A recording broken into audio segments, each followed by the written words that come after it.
Hi folks, I would like to introduce myself. My name is Payal and I am a traveler who also loves to meet people. And I think a blend of both is where this concept of melting pot has come about.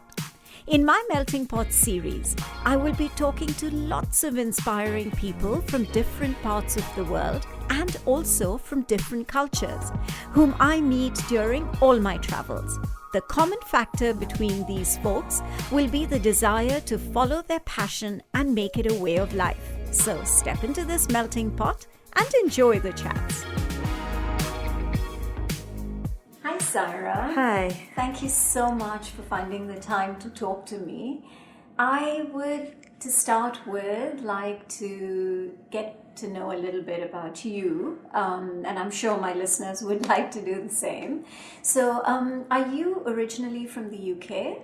I am. So my parents came to the UK by way of East Africa, Kenya. Okay. And me and my brother were born in the UK. Oh, okay, great. So when did you move to New York? 1999.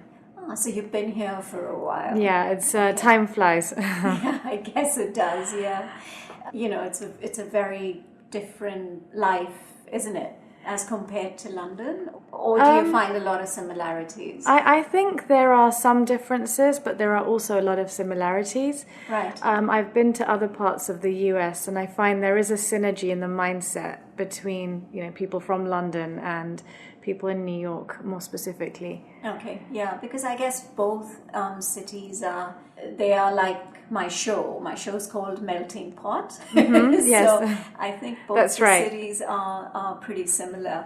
Okay, so let's talk about your passion for food. Yeah, so, I grew up in a food family. In London, our family had a pizza factory. So I was always around that dialogue from a very, very young age. Mm-hmm. And I would say every member was very, very actively involved in food, whether it was my uncles, my mum, my grandmother. Not so much in the business, but at home, even my dad. Okay. So it was definitely in the background. However, if you had sort of told me 20 years ago that you will be in food at some point in your life, I would have just never believed it. Right. So it was really a journey that kind of organically unfolded for myself. Right. And so here I am now. Okay, so what is it that you do? So I'm a graduate from the French Culinary Institute in Soho. Okay. And from there I went on to doing some food writing. I love the writing, but I felt like I was developing an estranged relationship with actually being with the food, touching the food, smelling it, just that multi-sensory experience. The hands-on. Yeah, and so from there, it really evolved. My work evolved into, cooking classes, intimate cooking classes that I host from my home. Okay. And so, that's, and I also have a food blog, which was actually where a lot of this started. Mm-hmm. It started very casually, just sort of documenting my kitchen chronicles, so to speak. So once I had my kids, I was in the kitchen a lot more, and that's when I started documenting it. And from there, I sort of felt like, okay, this is something that feels more than just a ritual. It's something that I feel really passionate about. Right. And so it changed. So what kind of food, what's sort of your strength? What is it that you enjoy cooking the most? And when you have, so they're workshops or classes? I mean, so they're demo-based classes. Okay. And so basically it's between 6 to 8 people at a time. They're intimate. I'm very adamant that this is my client's me time. Right. And so, it's sort of a sensory experience. It is experiential, and you kind of, that's where they come to just get to throw their things down and totally unwind and just connect with each other in the class and with themselves. And do they normally know each other, or? I have all kinds of groups. So I have some where they don't know each other, and I have some that have actually, they're called my Friday girls. Right. And they've been coming to me every Friday now for the past 7 years. Wow, so, that's incredible. Yeah, unless one of us is traveling, we meet every Friday. Just like an exercise regimen. You know? So it's, And what kind of food? So, I basically, it took me a while to figure this out initially, but really it's globally inspired but quick and easy. Okay. So it's the way that we all today like to eat because we have access to so much more. I mean, even for me being in New York and to see the progress and to see what is so easily accessible, you know, now versus 20 years ago. So I feel like some of those experiences that we seek outside in a restaurant, I show people how to make it faster, easier in their kitchens at home. Yeah, I mean, it makes sense. Life is also so, it's very easy to step out and, you know, because there's, like you're saying, there's so much available out there. Yeah. To just step out and say, okay, this is nice and easy. Yeah. But to be able to do nice and easy at home, yeah, it's definitely, it's interesting. And a lot of people are now trying to do it. So if you're able to bring that in, it's great.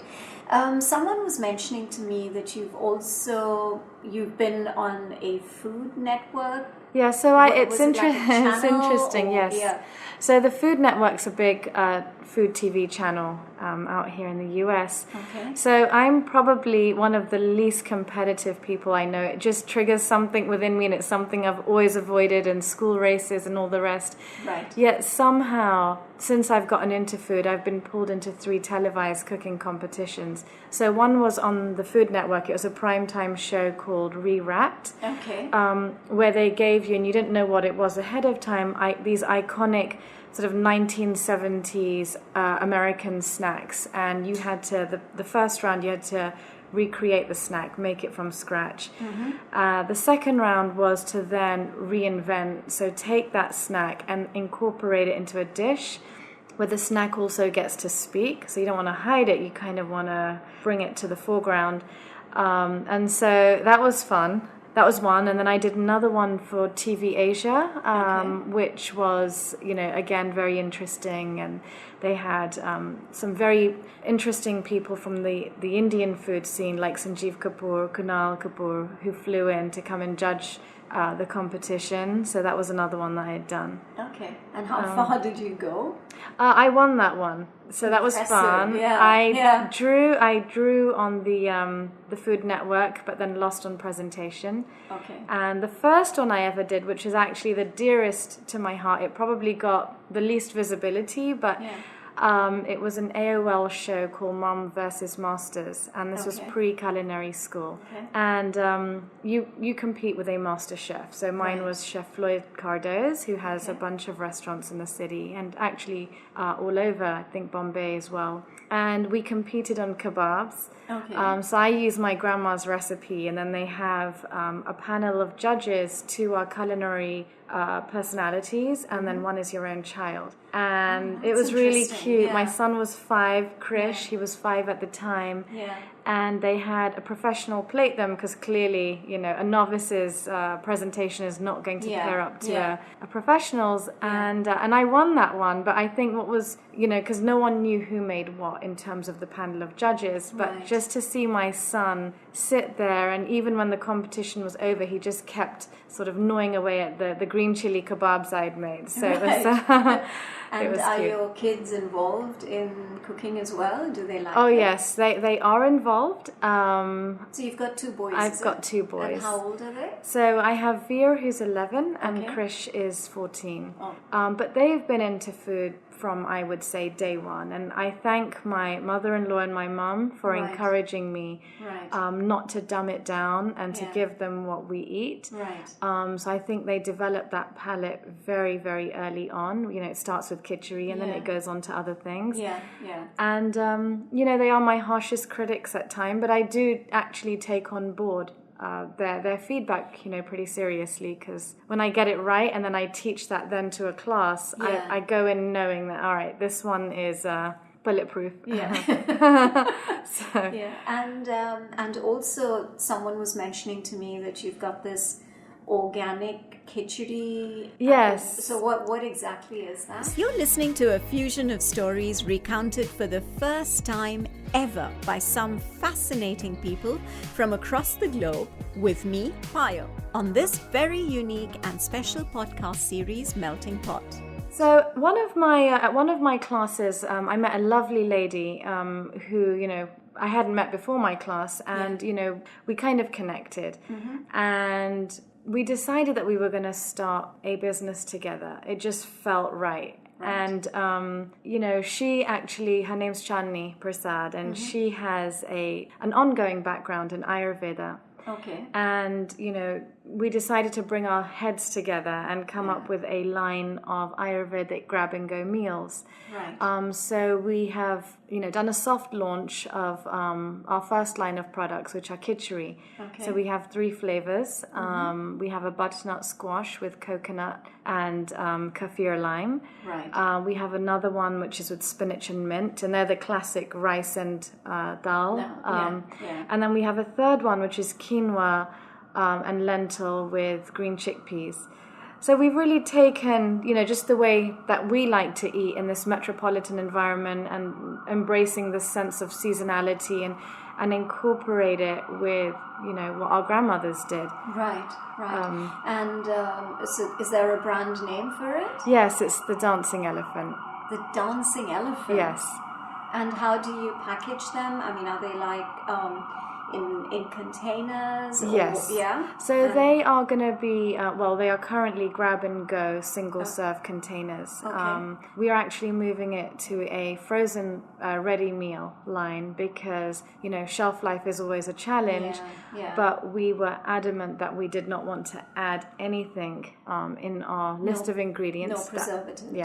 Exactly. Yeah. And, freshly frozen, it's a very old concept that we've been using for many, many years to preserve. And so, that's going to be the next round. Okay. So do you prepare everything in your kitchen, or do you have a centralized kitchen? No, so we were actually making everything out of a commissary. So it's a centralized kitchen. We are now moving it to a co-packing facility so that then it frees us up to work on more product development. And again, even with the co-packers, the co-packers that we will be working with are very much aligned to our values and have like-minded businesses that they also co-pack for. Okay. That's interesting. So you said now it's just been a soft launch. And yes. So, when are you going to be out there with a bang? So the elephant will be out there in a very big bang, I would say, in January. Oh, nice. So, what we've done right now is a soft launch, and we were very excited. It was a proof of concept for us, for our husbands who are our investors, and, and from there, and really to gather some data and see what's working, what's not. I think feedback, not just from the family, but when it's out there, it's very, very relevant. So it's very relevant, and we, that is one of our tenets, is that we want to be the brand that listens and takes on board, and we have our values, but there is a place where you get to be that individual, but you also get to be part of that community, and that's very much the dancing elephant spirit in the food space. Yeah. And have you not thought of everybody does today vlogging? You did say that you have a blog, right? Yes. But have you not thought of vlogging? Because, then I guess you'll reach out to a larger audience. Right. Which would also be interesting. Yeah, right? so, and that's the exciting part, what we do with the Dancing Elephant and what I do with my own brand, which is Chef Saira, is that, we get to wear every hat. And it's really exciting because it means that you're just learning so much about so many areas of the business, from the social media side to the product development, recipe development, strategy. But at the same time, it means it just sometimes some of it can take a bit longer because at least from our experience, we get spread so thin. But I think vlogging gives us tremendous opportunities, and it's something I'm looking forward to understanding and also logistically figuring out how to sort of incorporate this into what I'm already doing. Yeah, which seems like a lot. Yes. So how many classes I know you said you have your Friday Yes. class. Yes. But other than that, during the week, do you have any more classes? So I do 3 classes a week. Two are from. lot. It's a Yeah, lot. it's I full love on. it though. Yeah. I thrive on it because it's such an exciting moment to see. I mean, I'm seeing my clients and they're really transformed over the period of 7 years to presently, the newer clients that I have. And I think it's because, sometimes just working with a new ingredient, whether it's sumac, it doesn't even need to be something really extravagant. It can really transform if those aren't ingredients that you typically use in the kitchen. It changes your relationship to yourself. I feel that when I first sort of got acquainted with preserved lemons, and all of a sudden it just made me feel differently about myself in the kitchen and what I was going to put on the table and the aromatics in my home. And I think it also changes that perception, whoever it is that is doing the cooking, whether it's, the spouse or, even the kids as they get older. I think just empowering people with those moments of, okay, doesn't just need to work in this dish, and what else can I do with it? All those moments make it really exciting. So it never feels like work. And I've been really blessed with amazing clients. So it's actually that interaction. So that sort of also motivates you, right? Yeah. To want to do more, to want to experiment. Yeah. Absolutely. Yeah, because I think food, comes from something that comes from within.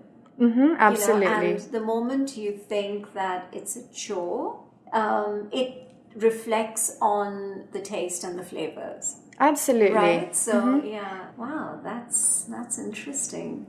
Anything else that you want to share, in terms of what it is that you do and anything interesting that may have happened other than those shows that you mentioned?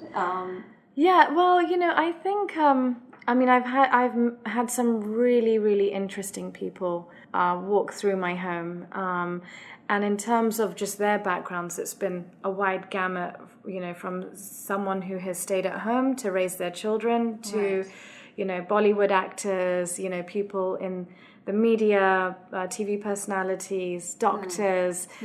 And I think that what food does is it becomes a common denominator, and it becomes a very, very human moment. Yeah. And I think that is the part that I'm greedy, and I just can't get enough of that. It's really, it's just really exciting to kind of get a window into how someone else thinks, and that comes through a conversation that's pretty benign. It's food, and it's a place of love, and I think that it's very disarming. So I would say that that's been, for me personally, the biggest gift from it all. I think if there's one thing I would like to encourage is there are people who are really afraid, and they kind of label themselves as, I don't know how to cook, and it's just a very finite mindset. It's a very finite way of thinking. And I would just like to invite them just to let go of that, because I think when you let go of that, and yes, we're all going to make mistakes, and I don't even really like to look at them as mistakes. Actually, sometimes some of my biggest mistakes have turned into my biggest blessings, because it's actually changed the way I've made something. I'm like, wow, this is so much better. But just letting go, just showing up and just letting go, I think is... You get to explore a whole nother side to yourself. And, these are very primal instincts that are very satisfying to us. But we have to give it that chance. That's true. Yeah. So for the Indian listeners, could you name a couple of Bollywood stars or actors or whoever that may have walked through your kitchen? I'm not sure. I would love to, but we do have. I have to just respect their privacy. But they are a celebrity couple. They're both very well-known actors. Okay. And that's fine. I was just just curious. Of course, for them. I absolutely I understand. Yeah. Okay, great. Thank you so much, Thank you. Saira, for talking to me. I mean, we could clearly go on for another 30 minutes, Yes. but we have to, with podcasts, I guess, maybe I can do, the next time I'm in New York, I can do a part 2. Absolutely, it'd be a pleasure to have you again. By then, I'm sure there'll be a lot of other exciting things that may have happened. So I'm looking forward to the part 2. Thank you, likewise. Thank you so much. Thank you. Thank you. Saira is someone whose passion for food is just so remarkable. To me, the way she talks about food is like she's referring to a living soul. She has achieved so much with her craft and has such a calm demeanor, which to me is so rare and refreshing. Her journey from London to Italy to France and eventually to New York must have been such a great learning. Also, the way she mentions on her website, it enabled her to deepen and add layers to her approach to food. That's remarkable. I like the way she says how Dancing Elephant is a brand that listens. I sadly did not get a chance to sample it, but can't wait for my next trip to be able to try some. Do check out her website, chefsaira.com, and if you happen to be in New York and a foodie, would be worth attending one of her workshops. I'm sure you heard the police sirens in the background, which, as you know, is an integral part of New York City. Time to say bye for now. Do join me for another exciting episode of A Melting Pot from a different part of the world.